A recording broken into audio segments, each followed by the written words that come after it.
It's been almost a quarter century since Princess Diana was killed in a tragic car accident in Paris. The Princess of Wales, however, has captivated the world as much in death as she did in life, with royal fans and conspiracy theorists still speculating on her final moments all these years later. From her relationship with Dodi Fayed and final phone calls to the doctors who tried to save her life, and a Catholic priest who guarded her bedside, here's what really happened in Princess Diana's final days. In August of 1997, a year after she finalized her divorce from Prince Charles, Princess Diana remained a fixture on front pages around the world. Warmly nicknamed the People's Princess, despite losing her HRH titles in her divorce, Princess Diana had been enjoying a summer vacation in France while her two children, the Princes William and Harry, spent time with their father and grandmother, the Queen, in Balmoral, Scotland. Diana's final days, however, were far from relaxing. The princess was chased by paparazzi angling for a picture of her with her new boyfriend Dodi Fayed. Still, after facing Tory backlash for her landmines campaign, Princess Diana decided to extend her vacation, a move that would ultimately lead to her untimely death. Princess Diana died on August 31, 1997 in Paris, France. Diana was 36 years old when she died. Her children, Prince William and Prince Harry, were 15 and 12. On the morning of August 31, 1997, Princess Diana was fatally injured after the car she was driving in crashed in the Pont de l'Alma underpass in Paris. After receiving extensive medical care on site, Diana was rushed to Pitié-Salpêtrière Hospital. She suffered 2 cardiac arrests and major internal bleeding before she was pronounced dead at 4 a.m. Princess Diana suffered very serious internal bleeding after her car crash in addition to multiple cardiac arrests. Not only did the princess suffer a significant tear in her pericardium, the membrane that protects the heart, Diana also had a tear in her upper, left pulmonary vein at the point of contact with the heart. After suturing the lesions, Diana's doctors tried to resuscitate her with electric paddles, adrenaline and cardiac massage, but ultimately could not get her heart beating again. Princess Diana was in a Mercedes S280 with her driver Henri Paul, her boyfriend, Dodi Fayed, son of Harrods billionaire Mohammed Al Fayed, and Fayed's bodyguard, Trevor Rees Jones at the time of her tragic crash.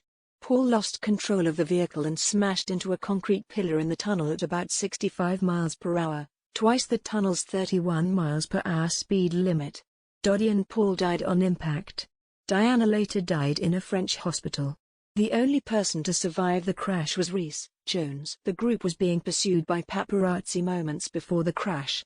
Paul, who was later found to have a blood alcohol level well above the legal limit and was driving at a high speed, had been trying to evade photographers. Diana and the other passengers in the car were also reportedly not wearing seat belts.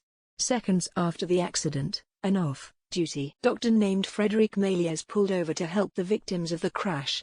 He called emergency services and tried to care for Diana as best he could, totally unaware that she was the Princess of Wales. Princess Diana had been dating Dodi Fayed for several weeks when she died. Fayed, 42, was a film producer and son of Egyptian-born billionaire Mohammed Al Fayed.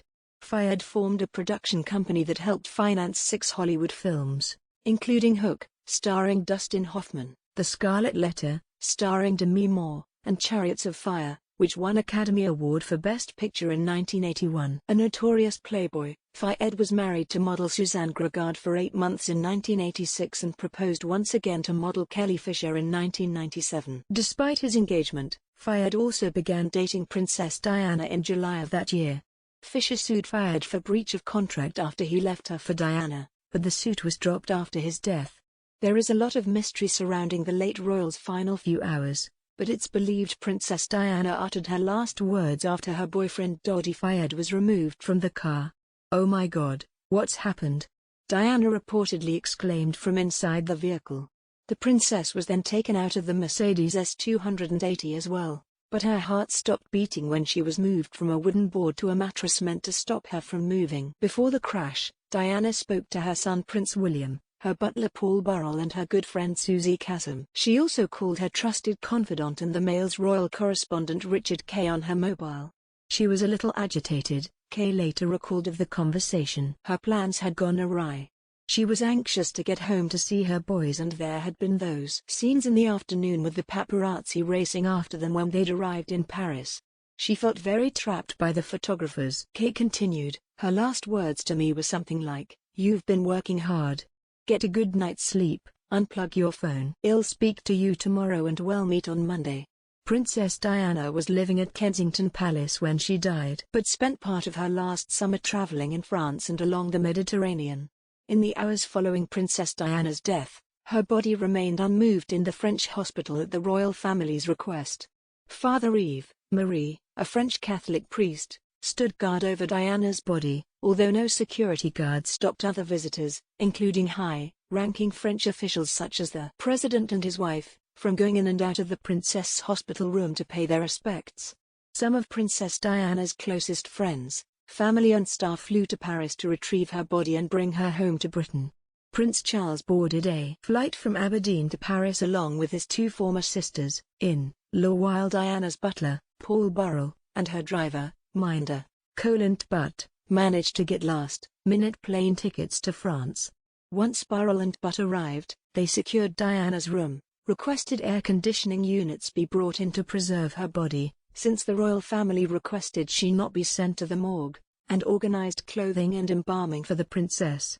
A picture of Diana's two sons found in her purse and rosary beads given to her by Mother Teresa were placed in her hands. The royal cortege arrived shortly afterwards and Diana's body was brought aboard a royal aircraft draped in the royal standard to be brought home to England. On the morning of September 6, 1997, Britain came to a standstill as Princess Diana's coffin was carried through London to Westminster Abbey by the Welsh Guards. Diana's brother Earl Spencer, Prince William, Prince Harry, Prince Charles and Prince Philip all walked side by side behind the coffin. Inside the Abbey, family, friends, acquaintances and celebrities took their seats to watch Diana's loved ones say their goodbyes. Charles Spencer read the eulogy for his sister, and Elton John, who wrote lyrics to his song Candle in the Wind to honor his friend, England's Rose. Following the funeral, Diana's coffin was driven to her childhood home in Althorpe as fans lined the streets to applaud and throw flowers. She was carried to her final resting spot, an island on her family's property, by the Princess of Wales Royal Regiment, who reportedly all had tears in their eyes.